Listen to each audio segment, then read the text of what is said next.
Picture this. I'm standing at my kitchen sink, hands submerged in soapy water, staring out the window at a gray Ohio sky that seems to mirror the weight on my shoulders.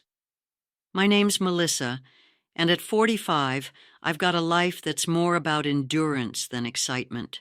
I've been married to Greg for 22 years, Greg, who's 48, and carries the kind of tired that comes from long hours as a warehouse supervisor.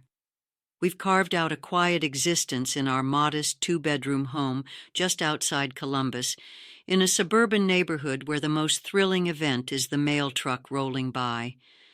But beneath the surface, there's a storm brewing, one made of bills and whispered arguments in the dark. I work part-time as a receptionist at a local dentist's office, answering phones and scheduling cleanings. It's steady, but the paycheck barely makes a dent in our mounting expenses.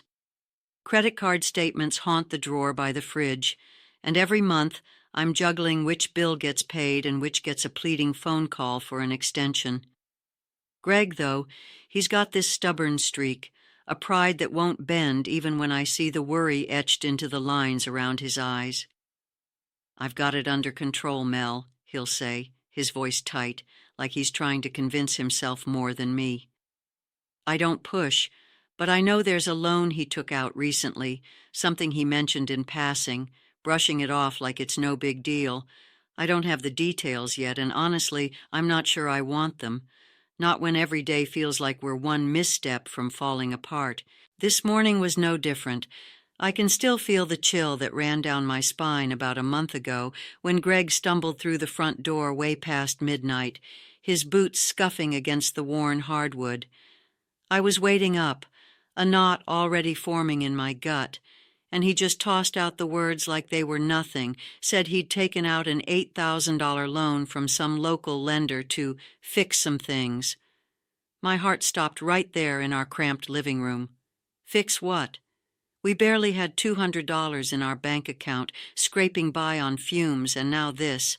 I could feel the panic clawing at my chest, my mind racing with images of debt collectors and foreclosure notices.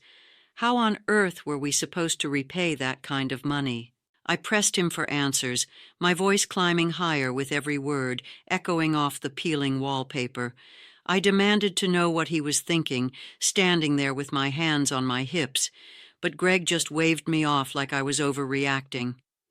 "It's for business opportunities, Mel," he muttered, avoiding my eyes. "I'll handle it." Handle it? That's all he had to say? I wanted to scream, to shake some sense into him, but he turned away, shutting me out like he always does when things get heavy. I spent the rest of that night pacing the house, my bare feet cold against the floor, pulling up our budget on my laptop at the kitchen table. The numbers stared back at me, mocking me. There was no way, no possible way we could afford this. Every penny was already accounted for, stretched thin as a thread about to snap. Over the next few weeks, I watched Greg change. He got secretive. I'm still at the sink, the suds long gone cold around my hands, when I hear the sharp rap of knuckles against the front door. My heart skips, a jolt of unease slicing through the quiet of the house. I dry my hands on a dish towel, my steps hesitant as I cross the worn linoleum to answer it. Two men stand there, dressed in dark jackets, their faces unreadable. The taller one, with a sharp jawline and piercing blue eyes that seem to cut right through me, steps forward. "I'm Vince," he says, his voice smooth but firm, like he's used to being heard. "This is Marco."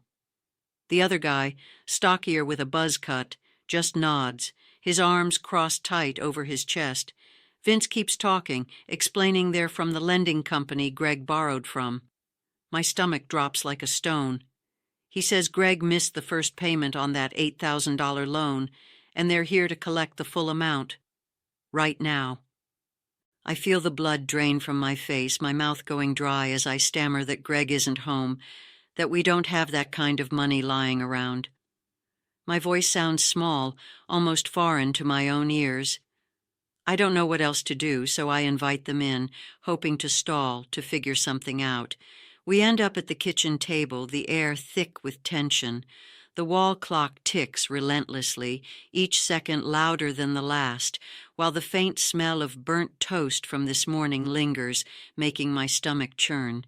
Vince sits across from me, his cold gaze never wavering, repeating that the debt has to be settled today. Marco stays silent, a looming presence at his side, watching me like I'm a puzzle he's already solved. I grip the edge of the table, my knuckles white, my mind spinning. Our savings are empty.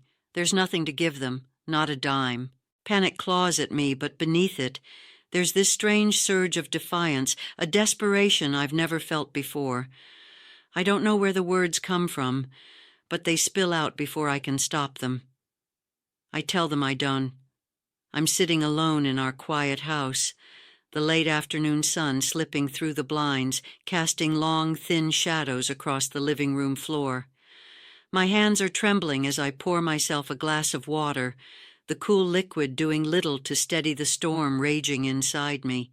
I can't stop replaying what just happened with Vince and Marco, every word, every look, every choice I made in that desperate moment. Shame burns hot in my chest for betraying Greg, for crossing a line I never thought I'd even approach. I feel the weight of fear, too, a gnawing dread that someone might find out, that this secret could unravel everything. But beneath it all, there's something else, a strange, unsettling sense of power, of liberation, like I've taken control in a way I never have before. It's intoxicating, and I hate myself for feeling it. I set the glass down and move through the house, trying to ground myself in small, mundane tasks. I wash the coffee mugs Vince and Marco used, scrubbing harder than necessary, as if I can erase their presence from this space. The soapy water swirls down the drain, but the memory of their voices lingers. I straighten the couch cushions, smoothing out the indentations where they sat, my fingers lingering on the fabric, as if it holds some clue to what I've done. Then I catch my reflection in the hallway mirror, pausing to study my face. My eyes are wide, a little too bright, but there's no visible sign of the chaos inside, no mark, no evidence of the boundary I crossed. I force myself to breathe, to look normal, even as my mind churns. Should I tell Greg? The question gnaws at me as I stand there staring at myself. I imagine his reaction, his face twisting with anger, the hurt in his eyes, the way his voice would crack as he asked how I could do this to us. I can almost hear him shouting, see him turning away from me, the trust we've built over decades crumbling in an instant. No, I can't tell him. Not now. Maybe not ever. I convince myself it was a necessary sacrifice, a way to protect a few days have passed since that encounter with Vince and Marco, but the weight of what I did hasn't lifted. If anything, it's heavier, pressing down on me every waking moment. I'm a bundle of raw nerves, jumping at every little sound, the shrill ring of the phone, a sudden knock at the door, even the creak of the house settling at night. Each noise sends my heart racing, my mind spiraling with worst-case scenarios. What if they come back? What if they've changed their minds about the deal I struck?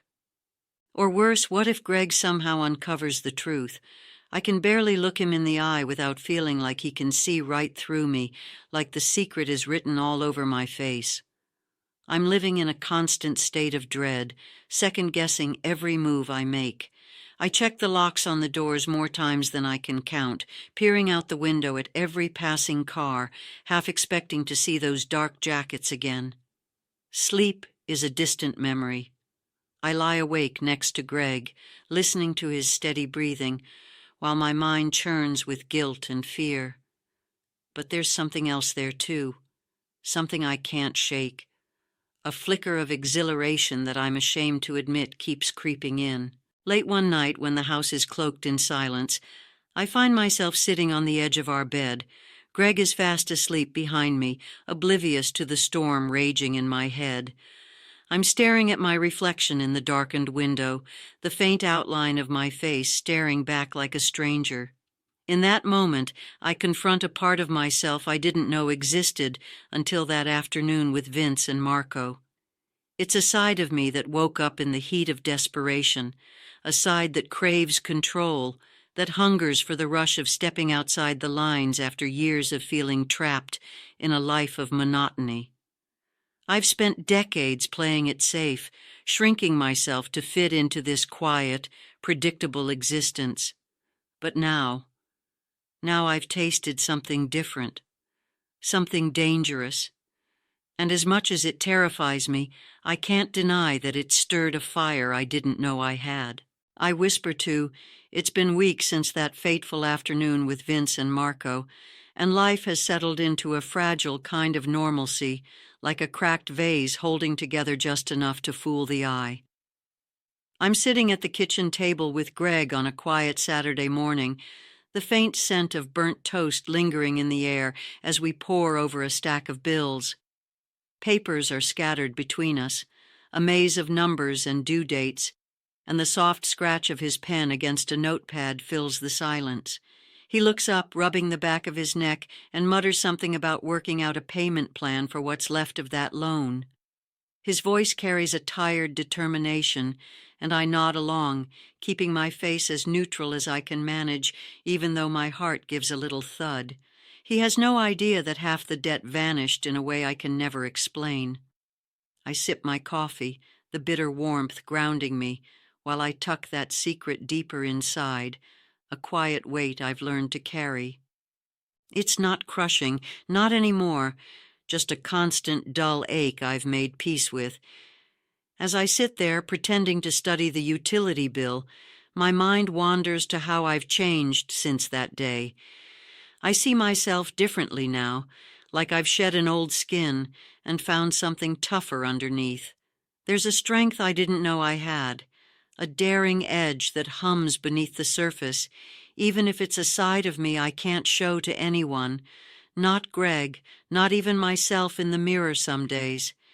It's strange, living with this hidden part of me, but it's also pushed me to reclaim bits of my life I'd let slip away. I've started a painting class on Wednesday evenings at the community center, dipping brushes into vibrant colors as a way to carve out space just for me, the smell of turpentine and the feel of the canvas under my fingertips. It's a small rebellion, a quiet way to breathe again. At work, I've been speaking up more, offering ideas during staff meetings instead of shrinking into the background. My voice doesn't waver as much now, and I catch myself wondering what other risks I might take, what other lines don't forget to subscribe, like, and comment if you enjoyed this story. This will help us create more engaging stories for you.